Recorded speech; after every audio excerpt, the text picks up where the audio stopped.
para pemuda Quraisy yang semangatnya masih membara hendak berperang, sementara pemimpin mereka hendak mengadakan perundingan atau gencatan senjata, maka mereka berpikir, nah, untuk mencari alternatif lain.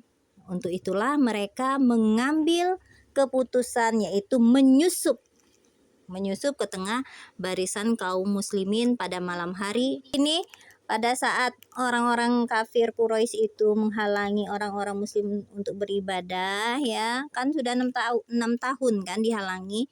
Nah, kali ini mereka berani, orang-orang muslim ini. Tetapi pemuda Quraisy itu tidak ingin, ya, masih pengen berperang, sedangkan orang pemuka pemimpin Quraisy itu ingin terjadinya perundingan kayak gitu.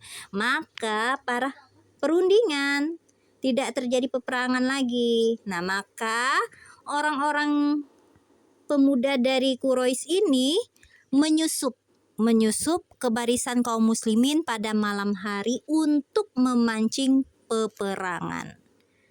Nah, itu ya. Jadi mereka sengaja. Di sana ada 70 atau 80 orang pemuda Quraisy yang turun dari Gunung Tanim yang hendak menyusup ke barisan kaum muslimin. Namun Muhammad bin Maslamah yang bertugas sebagai komandan dapat menangkap 70 sampai 80 orang tadi. Karena sejak semula orang-orang Islam itu hanya ingin damai, maka Rasulullah memaafkan dan melepaskan 70 atau 80 orang tadi semuanya. Nah, dalam hal ini turunlah ayat Al-Qur'an surat Al-Fat ayat 24. Wa huwallazi kafa aydiyahum ankum wa aydiyakum anhum bi batni makata min ba'di an azfarakum alaihim wa kana Allahu bima ta'maluna basira. Dan dialah yang menahan tangan mereka dari membinasakan kalian dan menahan tangan kalian dari membinasakan mereka di tengah kota Mekah sesudah Allah memenangkan kalian atas mereka. Dan adalah Allah Maha melihat apa yang kalian kerjakan. Surat Al-Fat ayat 24. Jadi keadaan yang tadinya pemuda-pemuda tadi hendak membangkitkan lagi peperangan ternyata ditahan oleh Allah sehingga tidak terjadi peperangan, dan itu kehendak Allah, ya. Dan dari sana saja kelihatan bahwa orang-orang muslim itu telah memenangkan sebelum berperang. Pada saat itu Rasulullah hendak mengutus seorang duta atau utusan, ya, yang menegaskan kepada Quraisy, bangsa Quraisy, sikap dan tujuan Rasulullah pada kali ini. Perjalanan ke Mekah pada saat itu ingin mempertegas itu.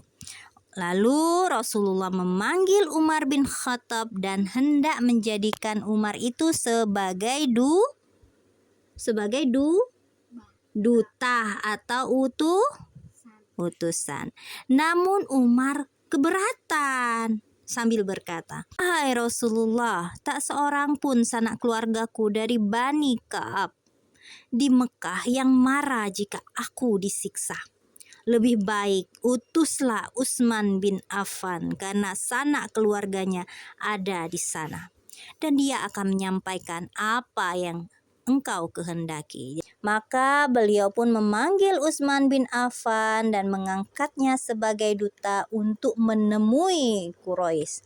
Beliau bersabda, "Sampaikan kepada mereka bahwa kita tidak ingin berperang."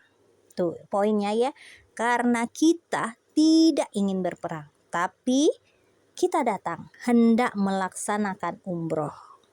Serulah mereka kepada Islam.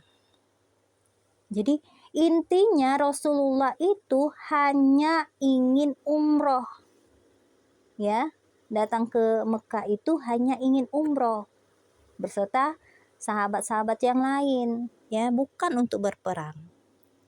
Beliau juga menyuruhnya untuk menemui beberapa laki-laki dan wanita muslim di sana dan menyampaikan kabar gembira tentang datangnya kemenangan dan juga mengabarkan kepada mereka bahwa Allah pasti akan memenangkan agamanya di Mekah.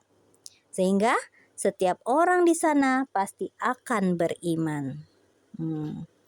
Jadi bukan hanya itu saja ya.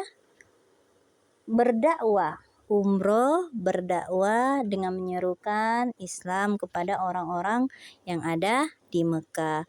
Dengan adanya kabar gembira itu ya, kemenangan, orang-orang akan masuk Islam secara berbondong-bondong. Nanti ini yang Iza ja'a nasrullah ya. Utsman pun berangkat hingga dia melewati sekumpulan orang-orang Quraisy di Baldah. Mereka bertanya, "Hendak kemana engkau?" Utsman menjawab, "Rasulullah Shallallahu Alaihi Wasallam mengutusku untuk ini dan itu." Dijawabnya, alasan kenapa kemana dia pergi, maka dijawab oleh, maksudnya itu Rasulullah mengutusku untuk ini dan itu. Tidak dijelaskan secara ini, tapi bakalan panjang kalau dijelaskan semuanya kayak gitu. Makanya disebutin ini dan itu dalam tulisan ini. Kami mendengar apa yang kau katakan, maka laksanakan apa keperluanmu, kata mereka. Lalu Aban bin Sa'id bin Al-As menyambut kedatangannya, menyiapkan kudanya dan menyuruh Utsman naik ke atas punggung kudanya. Aban memberikan jaminan perlindungan kepada Utsman dan mengawalnya hingga tiba di Mekah. Dia menyampaikan pengiriman duta ini kepada para pemimpin Quraisy. Sebenarnya mereka menawarkan kepada Utsman untuk melaksanakan tawaf di Ka'bah, tetapi Utsman menolak karena apa? Iya, dia tidak akan tawaf sebelum Rasulullah tawaf. Utsman tidak mau mendahului Nabi